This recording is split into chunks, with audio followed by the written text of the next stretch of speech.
Welcome back everybody, my name is Tucker, and in today's video we're going to be talking about the Utah Jazz and the big problem that they're having so far this season. I literally just started the recording and I already know someone's going to comment about my hair in the comment section, but it's good for views, so why not? Now, as many of you know, the big addition for the Utah Jazz this offseason, after being successful for the last couple of years, but not necessarily being a top tier team in the Western Conference, was bringing in Mike Conley to add a borderline all-star level guard to pair in the backcourt along with Donovan Mitchell. And with how well Conley played last year, in addition to bringing in Bojan Bogdanovic and adding those two guys to a roster that already included Rudy Gobert and Joe Ingles and Donovan Mitchell, as I mentioned before, it really seemed like this was an addition that was going to push them towards the top of the Western Conference and make them a real, legitimate finals threat in the West. And before the season, that's certainly where I put this team. I thought that they were going to push for a top 4 seed and be one of the better teams in the conference. And if everything went right, I definitely thought it was possible that they could represent the Western Conference in the NBA Finals. But the concern initially was that all of these pieces just had to work well together pretty immediately, because it was going to be a tough conference. It wasn't going to be one that they could really afford to get behind in early in the year as they're waiting on all these pieces to gel, and they gave up a lot of their depth from last season in the Conley trade, and they replaced it with a few guys in free agency. But for the most part, their hopes this season were going to rely on how well those 5 guys played, specifically the new players, and how well everything fit together, because they just didn't have the depth or the margin of error that they had last year. And it seemed like that would be relatively easy to accomplish, because these are all team first players, these are all complementary players. They're not so specified in their role that they can't do multiple things, so they all should fit well together. But to this point, unfortunately for them, Mike Conley has really lagged behind the rest of the group. Now, on the surface, he's third on the team in scoring, but he's been horribly inefficient as both a shooter and a playmaker. And the playmaking stuff is especially concerning because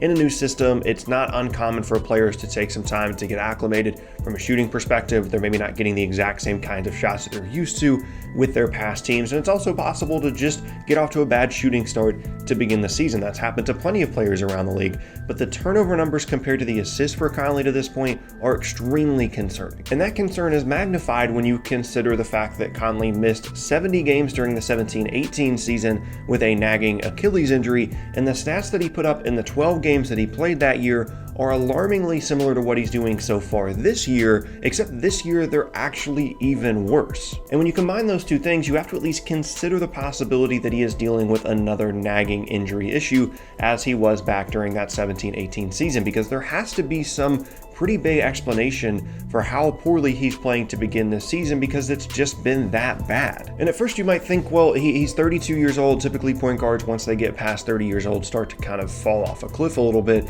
But last year, statistically, he had what could be considered a career year at 31 years old. So the logic doesn't really track there that suddenly he's going to have this huge drop off as a 32-year-old compared to last season. So maybe there's something else going on here. Now, personally, yeah, like the injury stuff is definitely possible, but to this point it hasn't been a huge deal for them because this team is still 8-3. They're sitting at second in the Western Conference, and over the last couple of seasons, since Quinn Snyder has been there, since this team has begun to be successful in this Donovan Mitchell era, typically they get off to slow starts to begin the year, and then they're one of the better teams after the All-Star break. And if that trend continues post All-Star break this year, when you combine that with what is a much faster start this season, they could end up with a really, really good record throughout the year in the Western Conference, even if Mike Conley never figures it out. And on top of that, like, they've managed to win games even when he's playing completely awfully. They beat the Suns when he went 0 for 7 from the field, and the Suns are much better this year. And then they beat the Thunder when he went 1 for 16 from the field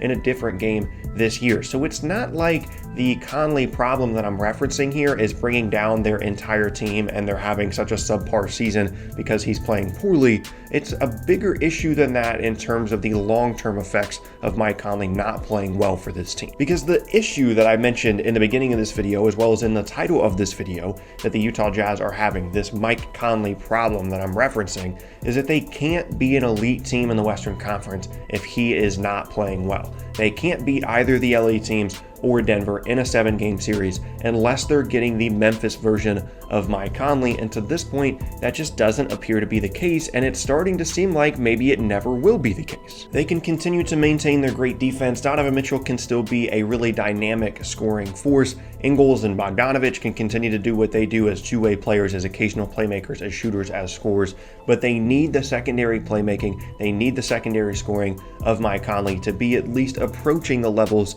that they were at in Memphis last year in order for them to be a truly elite team in the Western Conference. They can beat a lot of teams even without Mike Conley playing well because the rest of their roster is so good, at least specifically those other 4 players in that starting group or in their top 5 best players. But if they really want to be a title contender, this is a huge issue for them. And yeah, I mean, if you want to, you can start making excuses for him and start saying, oh, he's dealing with these kinds of injury issues, or he's never really played with a player like Donovan Mitchell. He's so used to being such a traditional point guard, he's never really had to share offensive responsibilities to this extent on the perimeter. It's always been him and Marc Gasol in the pick and roll. You can certainly make excuses like that, but that's not where this team is at right now. This team is past the excuses phase. They've invested in a team that is capable of reaching the NBA Finals, and if Mike Conley doesn't figure it out, that's a circumstance that they're just not going to be able to put themselves in because he's not playing well. And in my mind, it's definitely possible that this is just who he's going to be for this team this season. We're 10 or 11 games in, and obviously things can change and he can improve, and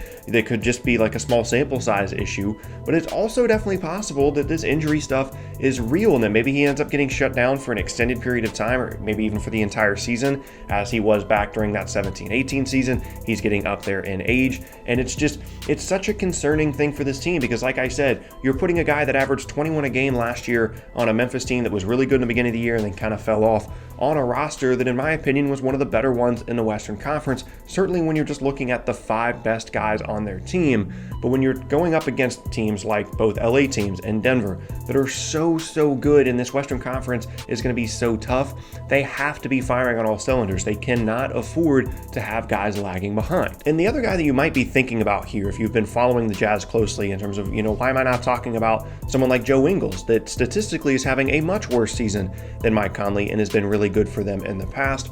Well, there's just not as many other factors that are contributing to Ingles' issues as there are for Mike Conley. Conley has all the injury stuff, the new system, all that stuff.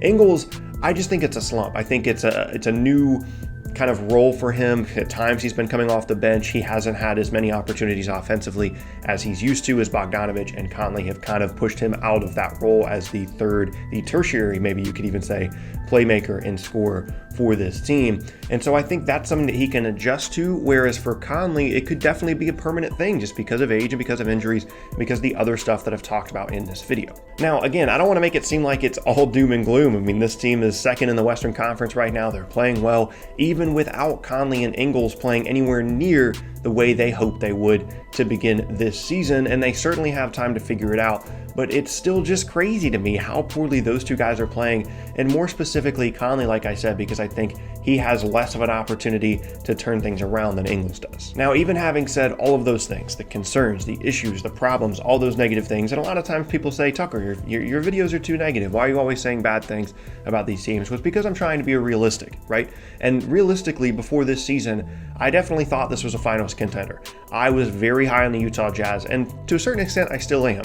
But if there's one thing that's holding me back more than anything else right now from saying this is going to be a team that's going to be in the Western Conference Finals, they're going to be in the finals, it's the struggles of Mike Conley. And more than any other player on this roster, even more so than Joe Ingles, I think they can still get to the conference finals, potentially the finals, if Ingles never picks it up, but Conley does. But if he never figures it out, if he doesn't provide that veteran presence, that playoff experience that he has, if he is not maybe not the clutch guy, but the calming presence alongside Donovan Mitchell in the backcourt, this team just simply isn't going to be as good as they could be. And then once you start looking at the future after this year, Conley only has one more year left on his deal.